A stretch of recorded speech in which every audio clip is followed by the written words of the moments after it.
Hello everyone, मैं हूं पूजा मेहता और मेरे यूट्यूब चैनल स्टडी नेटिक में आप सभी का वेलकम है। बच्चों, क्लास 12th की बिजनेस स्टडीज़ के यहाँ पर मैं इंपॉर्टेंट एमसीक्यूज़ लेकर आई हूँ chapter 1 nature and significance of management के। तो बिना देरी किए स्टार्ट करते हैं क्वेश्चन नंबर 1 के साथ। सबसे पहला क्वेश्चन क्या है? Which of the following feature of the profession is fully satisfied by management? Service motive, well defined body of knowledge, restricted entry and ethical code of conduct. अब जो इसका करेक्ट आंसर है वो बी है। क्यों है? ये हमसे पूछ रहे हैं कि ऐसा कौन सा फीचर है मैनेजमेंट का जो फुल्ली सेटिस्फाइड होता है और इसे प्रोफेशन समझता है, तो वो उसका करेक्ट आंसर है बी, क्योंकि ये well define of body of knowledge है। ठीक है, नेक्स्ट देखते हैं question number 2। At time of business में concentrate on producing goods with a fewer resources but cannot achieve the target production.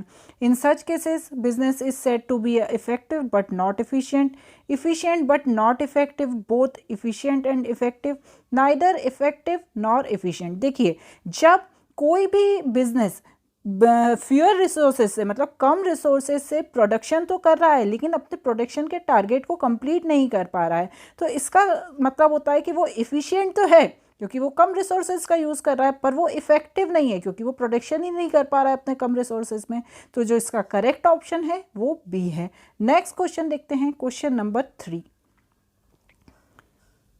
At which level of management are the manager responsible for maintaining the quality of output and the safety standard? Top level management, middle level management, lower level management and none of these. देखिए, ऐसा कौन सा level है management का जो product की quality और output साथ ही साथ सेफ्टी स्टैंडर्ड का ध्यान रखता है? तो जो लोअर लेवल मैनेजमेंट होता है उसका काम होता है कि वो अच्छा प्रोडक्ट बनाए और उसे सेल करे। तो इसका सही ऑप्शन है 3। क्वेश्चन नंबर 4 देखते हैं। Identify the feature of coordination being highlighted the given statement. एक स्टेटमेंट दिया है, उसके हिसाब से कोऑर्डिनेशन के फीचर को बताना है। Coordination is not a one time function, it began the planning stage and continue until controlling. मतलब ये प्लानिंग स्टेज से स्टार्ट होता है और कंट्रोलिंग तक चलता है, ये एक टाइम का फंक्शन नहीं है। तो इसके लिए सही ऑप्शन है वो है C, coordination is a continue process. मतलब ये है कि कोऑर्डिनेशन जो होता है ना, वो रुकने वाली प्रोसेस नहीं होती है, वो कंटिन्यू चलने वाली प्रोसेस होती है। तो इसका जो सही ऑप्शन है वो है सी। अब हम नेक्स्ट ऑप्शन देखते हैं, नेक्स्ट क्वेश्चन देखते हैं, नेक्स्ट क्वेश्चन कौन सा है? Question number 5। The process of integrating the activities of an organization in a pursuit a common goal, it is called a synchronization, coordination, centralization या organizing। ऐसी activity जो ऑर्गेनाइजेशन के common goal को achieve करने में मदद करती है, तो वो कौन सी होती है? कोऑर्डिनेशन, जिसमें सभी लोग मिलजुल कर काम करते हैं और एक कॉमन गोल के पीछे चले जाते हैं और उन्हें अचीव करते हैं। क्लियर? नेक्स्ट है question number 6। The management give a common direction to a individual effort in achieving a overall goal of organisation. Which point of important of management and highlighted in this statement? Help to achieving personal objective, help to achieving group goals, help to increase efficiency, help to create dynamic organisation. तो इसका जो correct option है वो है option B. Clear? Next देखते हैं। Every manager apply his personal skill and knowledge in the day-to-day function of the enterprises.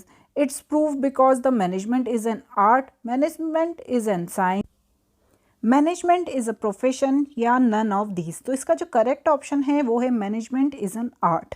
Okay, अब next question देख लेते हैं, क्वेश्चन नंबर 8 को देख लेते हैं। यहाँ पर दिया हुआ है the following is not an objective of management, earning profit, providing employment, growth of the organisation और पॉलिसी मेकिंग। तो देखिए, जो पॉलिसी मेकिंग है वो मैनेजमेंट का ऑब्जेक्टिव नहीं है, तो इसका सही ऑप्शन है डी। नेक्स्ट देख लेते हैं। Which of the following is not a dimension of management? Management of a work, management of प्यूपिल, management of operation या मैनेजमेंट ऑफ आइडियाज़। देखिए, जो आइडियाज़ होते हैं ना वो हायर लेवल पर बनाए जाते हैं, वो मैनेजमेंट का काम नहीं होता है करना, तो वो उसका वर्क नहीं है। तो इसका सही ऑप्शन है डी।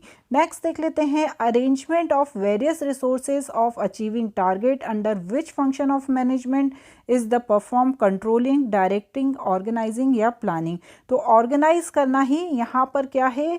इसका सही ऑप्शन है, क्योंकि उसी से हम टारगेट को अचीव करने में हमें हेल्प मिलती है।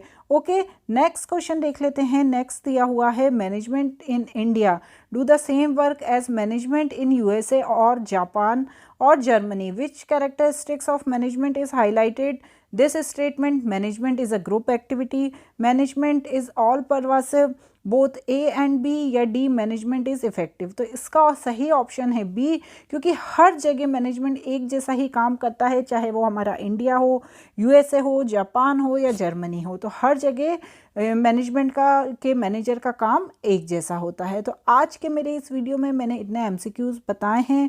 यदि आपको मेरे वीडियो अच्छे लग रहे हैं तो प्लीज़ लाइक एंड सब्सक्राइब ज़रूर कीजिएगा। आज के लिए इतना ही, थैंक यू।